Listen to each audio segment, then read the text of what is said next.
Up with KREM begins now. Good morning and welcome to Up with KREM. I'm Brandon T. Jones, filling in for Tim and Nicole.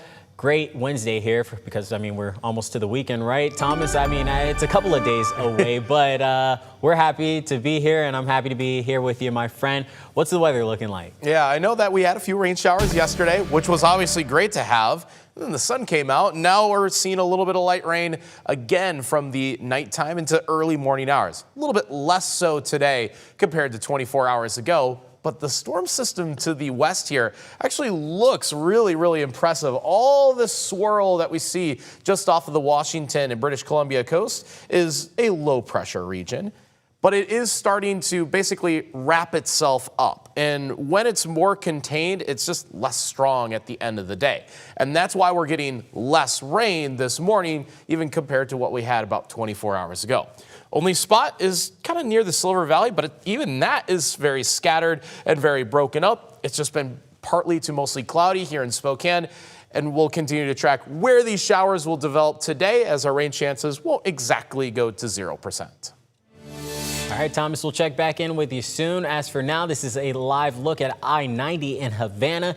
Things moving nice and smooth here on this Wednesday morning. Time right now, 6:01, so nice and calm. We'll be sure to keep an eye on these cameras, though, throughout the morning and keep you updated ahead of your commute. Now we're going to take a live look at the nation's capital for this morning, because right now the U.S. government is shut down. Republicans and Democrats are blaming each other after multiple votes to keep the government funded past midnight failed in the Senate Tuesday night. Lawmakers are due back on Capitol Hill today for more possible votes. Right now, thousands of federal workers are now expected to go without pay as President Trump threatens more layoffs. CBS News' Naomi Ruckham has more. Today, tens of thousands of federal workers will be notified to stay home, furloughed without pay. Thousands of essential employees like military troops and air traffic controllers will report for duty, also without pay. The bill, upon reconsideration, is not passed. This comes after multiple proposals to keep the government funded past midnight failed in the U.S. Senate. This is unnecessary, avoidable. Senate Republicans pushed for the Clean House passed bill that extends funding into next month. Senate Democrats want a bill that also extends federal health care subsidies and protects Medicaid. The bottom line is we need to stop these premiums from going up dramatically. We need to do it now. President Trump now threatens mass layoffs and federal cuts directed at Democrats. We'd be laying off a lot of people that are going to be very affected, and they're Democrats. They're going to be Democrats. We can get rid of a lot of things that we didn't want, and they'd be Democrat things. The top House Democrat, Hakeem Jeffries, responded on CNN. He will be held back by the courts if he takes this aggressive action, which violates the law. For now, federal workers are bracing for impact. I am the primary breadwinner of my household, so we will be tightening belts. Americans will continue to receive Social Security and passports, though the TSA warns travelers to expect delays. Naomi Ruckham, CBS News. Well, right now on the official White House website, there is a clock marking the duration of this current shutdown with the words, quote, Democrats have shut down the government. Next to the clock, that is, Republicans insist Democrats need to simply agree to extend current funding for another 7 weeks, but Democrats are refusing to do so without major concessions over enhanced Obamacare subsidies. The last time the government shut down was during Trump's last presidency, and that lasted 35 days.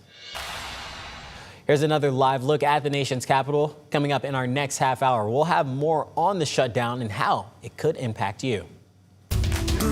Well, listen to this next story. A Grant County family is safe after authorities say their toddler found a live grenade in their front yard and brought it inside.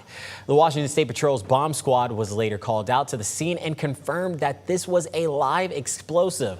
The WSP bomb squad says this device was not a military grenade, but rather an IED, or a homemade device put inside the body of this World War II era grenade.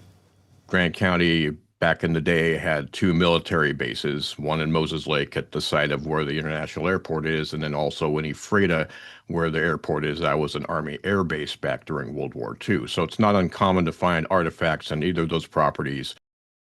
Well, WSP says once the bomb squad was on scene, they examined the device and eventually destroyed it.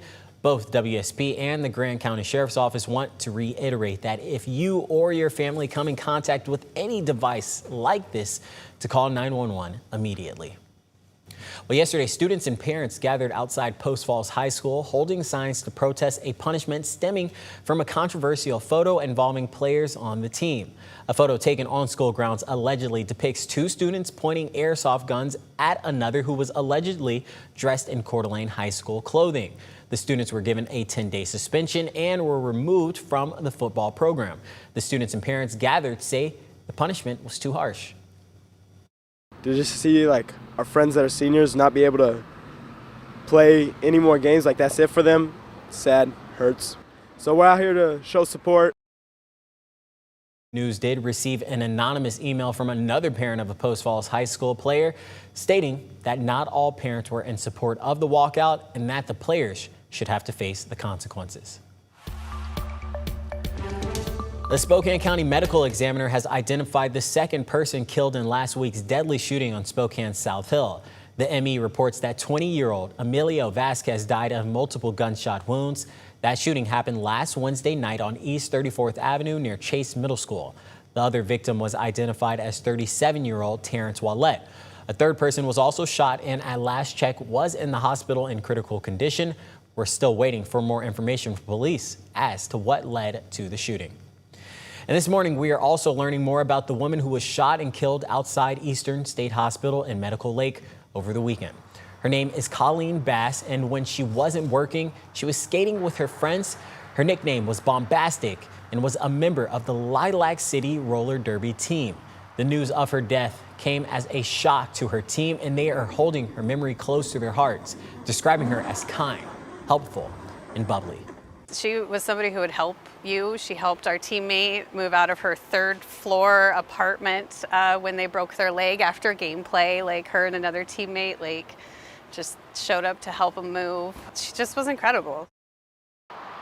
City Roller Derby plans to retire her number 16, and as of right now, we still don't know anything about the shooting suspect or the motive. To another check of weather, where this morning the cloud cover has kept our temperatures fairly mild. And remember, mild for October standards, because it can get down into the 30s pretty easily this month. We just haven't been anywhere close to that yet. We'll start at 52 for our low temperature. Again, very warm for October.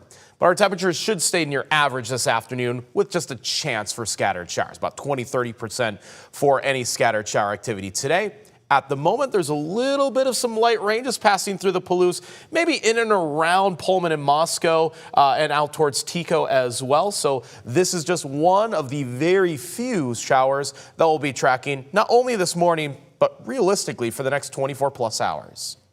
All right, Thomas, we'll check back in soon, but today is October 1st, which is the YMCA's Day of Giving, a day dedicated to support local YMCAs, which have been around for 140 years. We're going to go head on out to the YMCA because that's where KREM 2's Regan Gallo is this morning out in Spokane Valley. She's been giving us some workout plans. So what do you have next, Regan? Hey, Brandon T. Jones. Yeah, people were lined up at the door this morning at 5 a.m. to get into their workout. I was thoroughly impressed, but today is YMCA's Day of Giving. So those youth programs, those leadership programs, the sports activities, everything that makes the YMCA what it is and how it supports its families is because of community support. And today they're asking the community to come into a branch to donate or donate online because we gotta keep on doing the good things that YMCA is doing. But this morning I am joined by their CEO, Kaylin. We practiced this? Okay, we got it. So Kaylin is here. Kaylin, I just heard we had the first 3 donations this morning, $1,200 right now. Yeah, we did, right? 250 is the goal for today throughout the branches, 5 branches for the area. 250 donations, yeah. Tell me, what is the Day of Giving to you? I know you've worked for the YMCA for a long time, so yeah. tell the audience, tell me more about it. Yeah, so I've been with Y for 25 years, and the Day of Giving, it's important. It's important for a lot of reasons. It's important to the Y, it's important to the communities that we serve, but most important to me is it's a reminder of all the nonprofits in our communities. So while today is, it's about the Y, it's about giving to the Y so the Y can support the community, it's also a reminder of all the good work that all of our nonprofits do. So if you give to the Y, awesome, but if it serves as a reminder to reach out and give to whatever you're passionate about, there's so many nonprofits that serve this great community in the Spokane area in the Inland Northwest that just give to somewhere, because that's what makes our community great. And in the midst of all that's going on, and a lot of people are losing funding, the more community stands up and takes care of itself, the better, and the more we can do. Okay, Caitlin, tell me one really cool program, just really quickly, that you want to shout out that maybe people don't know about. Okay, so I love food programs. I grew up as a young man with food insecurity and housing insecurity, and so I've lived that. I've lived that, just that uncertainty and that feeling. And so the food programs that we do, have a greenhouse out back, and so we do hunger initiatives, and last year we served 160,000 meals and snacks. Wow, amazing, amazing. So those are some of the things you'll be supporting today if you come into one of the branches throughout Spokane and Sandpoint. Yes. And donate. And again, their goal is 250 donations altogether today, and they're already at $1,200. So let's see how it goes. Let's go. We're having a lot of fun this morning, and we'll kick it back to the studio. Thank you.